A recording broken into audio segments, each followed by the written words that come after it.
Hi guys, how's it going? I'm Nomadic Timbo and welcome back to my channel, and today I'm going to talk to you about my experience doing my first working holiday visa in Australia. So let's get right into it.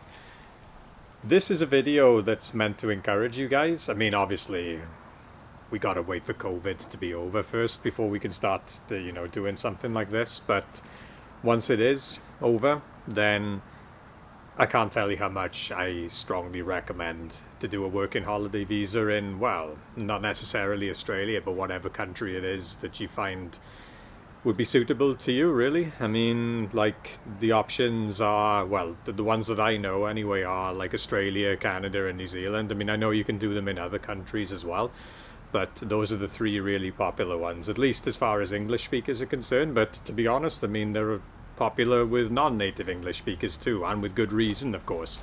So, as I've already said in previous videos before, like, I just had like a very random idea to go on like a long adventure, and I just out of the blue, I just came across this idea of going to Australia for a certain period of time. So I did a bit of research into it, and then I found out very quickly that you could do a working holiday visa for 1 year, or up to 1 year, I should say. It's totally up to you. You can do it for 3 months or 6 months if you wanted to. But I strongly recommend doing it for the full year, definitely, because, well, why not? I mean, you might as well make the most out of the time that you have while you're over there. So, as I mentioned before, like, I did ask a few people if they wanted to come with me.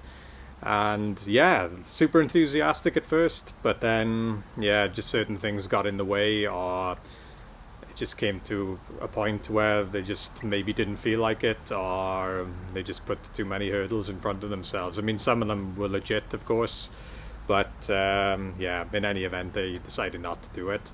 But I thought, I gotta do it anyway, because life is too short and stuff, And my biggest fear, well, one of my biggest fears in life is regret. And I feel that, if you think really hard about doing something and it seems like a very cool idea for you and then you don't end up doing it, unfortunately, you'll have the what if question going on in your mind. And I don't know about you guys, but I certainly don't want that to happen to me anyway.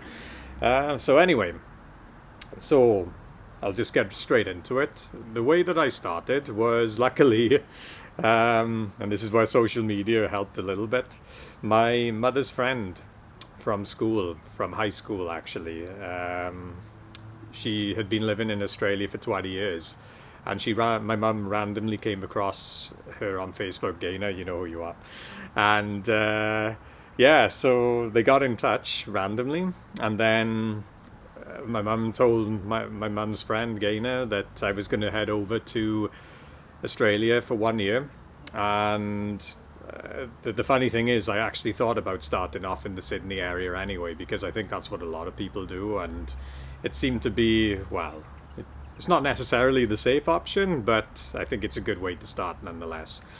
But anyway, she ended up living in Bondi, just outside of Sydney, and I thought, oh, well, that might be a good place to start. And luckily, and again, thank you so much, Gaynor, for this, she allowed me to stay with her for like a couple of weeks, just to make sure that, I could just get used to the environment and the surroundings, and just to kind of like not jump in 2 feet first, as we say in English. So that's what I did. But prior to that, one thing I should mention, and a lot of people think that you really need to save up a fortune before going. I mean, it doesn't hurt, obviously, but you don't really need to save that much money to do it. Like, I mean, I saved the equivalent of roughly about $4,000 at the time, which was only about 2,500 British pounds, or 3,500 euros or US dollars. So it wasn't really that much, but having said that, it's enough to give you a bit of breathing space so that you can settle in before, you really do need to find a job. But anyway, so I settled in, and then when I felt that it was the right time to move on, I decided to move on. And then from Bondi, then I decided to take the plane from Sydney up to the Sunshine Coast. So I ended up staying in a place called Alexandra Headland, where It's kind of close to a famous part of the Sunshine Coast called Noosa, which is very, very beautiful. They call it the Australian Nice, and for good reason, I might add. And yeah, I decided to go up there because it was coming into winter time, and I was told that like probably one of the best parts of it to be in Australia during winter was the state of Queensland, because it's like a tropical climate, and therefore you still get an average of, well, I mean, it's even hotter when you go further up north, but where I was in the Sunshine Coast, it was still, well, anywhere between 24 and 28 degrees during the day, I think. It cooled down quite a lot in the evening, but it was never at a point where it got uncomfortable in the evening. So yeah, if you go to Australia for a year, guys, or in general, I really strongly recommend going into the northern half of the country, because it definitely is a good place to be if you want to, follow the good weather. I mean, you still might get good weather down south as well, but it's definitely more consistent when you go up north. But anyway, so that was the point where I thought, yeah, it'd be a good idea for me to look for work now. And luckily, the hostel that I was staying in, and this is really random, but I ended up bumping into I ended up bumping into a Welsh friend who I knew from going to a rock club a few years earlier, which was so random. You know who you are. But anyway, so yeah, I just ended up staying in that hostel where she was at, and yeah, just met like a few people from different parts of the world, and pretty much 90% of them who were staying in the hostel were doing strawberry picking. And I thought, oh, maybe I could give that a try. It's like a little bit of money coming in. And then I also heard that, and this is a key thing as well, guys, is that if you do 3 months of farming, fruit picking, or any kind of job like that, then it means that you're entitled to a second-year visa. And so as a result, I thought, yeah, it'd be a good idea to get that option, as well as the fact that I needed money. So I did that for, well, I did it for a total of 2.5 months, or something like that. Anyway, it might have been 1.5. I can't quite remember now. But in the meantime, though, I ended up moving into, I was very lucky actually, because I moved into a holiday apartment with a couple of my Dutch friends who I met in the hostel, but we ended up moving into the house.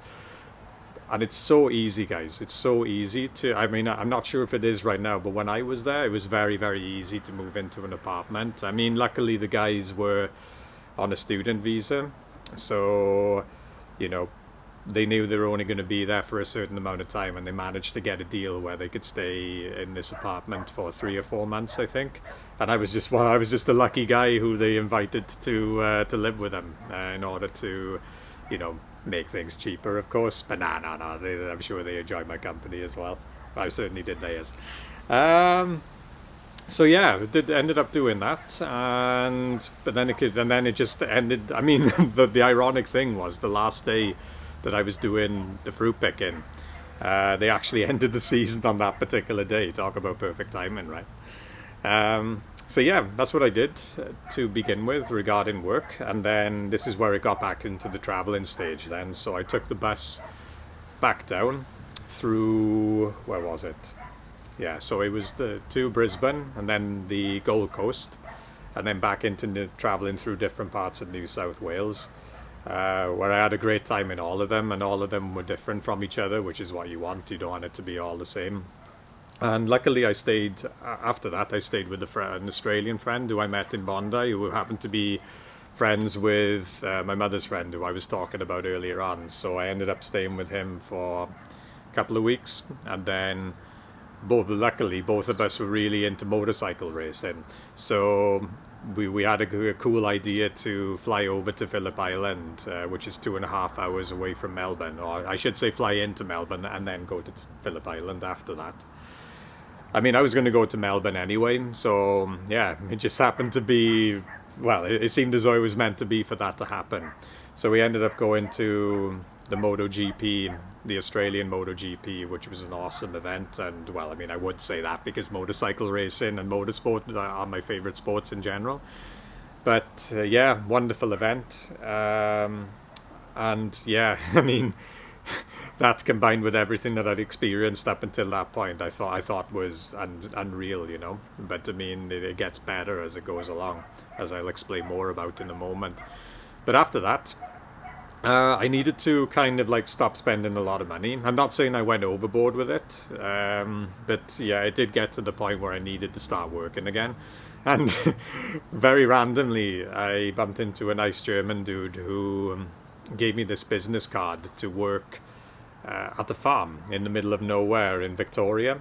It was about like Phillip Island. I think it was a couple of hours away or something like that.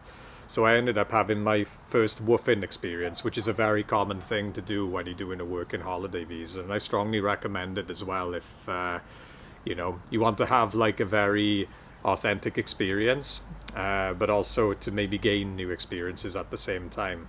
And talk about new experiences, this definitely was one of them, because I ended up doing a few different farming types of job. I ended up painting a shed, and I enjoyed every single minute of it. I mean, sometimes like when I was hay carting and sheep roasting, it was bloody hard work because it was in really hot conditions where it was between 35 and 40 degrees. Imagine what that's like for a Welsh dude. But anyway, it was a wonderful feeling I had after it, because I felt so much stronger as a result, because you know, you feel as though you've hardened up a little bit. Not that I'm saying that I mean, I think we all need to toughen up a little bit now and again. We don't know it at the time, but then when we go through something like that, then we do actually realize that, yeah, maybe we did. So yeah, it was cool in that way. And even better that I was told that I did a really good job, even though it was completely random and I'd never done anything like that in my life. So yeah, ended up doing that for, again, a similar amount of time to the strawberry picking, I think, about a month or a month and a half. But what was nice was that I got signed off for the 3 months, so that meant that the second year visa was available to me if I wanted it. So that was done. And then, so after that, I moved on back into Melbourne at first, and I went into an area called St Kilda, where I people were saying that it was a good place to look for work, but to be honest, it happened to be a nightmare. I mean, St Kilda was a really nice place in general, but there were so many people looking for the same kind of work, where you had an enormous amount of competition and the hostels were completely crowded. Normally hostels are fine. In fact, they're more than fine. They're great, because that's where you meet so many people who are on the same wavelength as you. And that's the other great thing about doing a working holiday visa as well, is that most of the hostels that you stay in, you end up meeting a lot of people who are in the same position as you, who are doing a working holiday visa as well. So, you know, you can help each other as well as gain strong bonds and connections with them. But anyway, it didn't work out there. So I ended up calling a hostel that I stayed in Phillip Island to find out if there was any work going up over there. And then the owner of the hostel said, yeah, there was heaps of work. And I thought, right, okay, I'm going to take a chance and go up there. Thankfully, even though it was a small town, there was a lot of hospitality work available. And right at the very beginning of my visa, I got what was called an RSA, Responsibility Services Alcohol Certificate, which I strongly recommend, guys, when you go to Australia. That really helps you big time when it comes to finding work, because if you've never done hospitality before, like I never did at the time, you've still got a really good chance of finding a job, particularly if you impress them when, you know, you go knocking on doors and dropping off your CV. So I ended up handing in CVs left, right, or resumes left, right, and center to different places. And then I came across this bar that was just called Hotel, and I ended up, I was given a trial to work there in the beginning, which was pretty scary at first, particularly given that I've never done bar work before. So I was thrown in the deep end, but I was glad that I was thrown in the deep end in the end, because I ended up doing a good job in my opening shift. And they decided to keep me on, thankfully. And even better yet, it led to one of my favorite jobs that I've had so far. I was actually working in an outside bar, which was really cruisy, as the Australians would say. So it was like a super mellow job, which was really social. And you could meet a lot of people. Wonderful job. Like, for the reasons I mentioned just now, fantastic amount of tips that I got as well, which ended up paying for my food pretty much on a weekly basis. I also ended up living in a house there with my German and Canadian friends, which is cool as well. and it was at a very cheap price. But luckily, that was because the owner of the hostel knew one of the residents there, who managed to set us up with like a small house that we could live in. And again, guys, just like anywhere else, even just like when you're home, it's a case of who you know sometimes.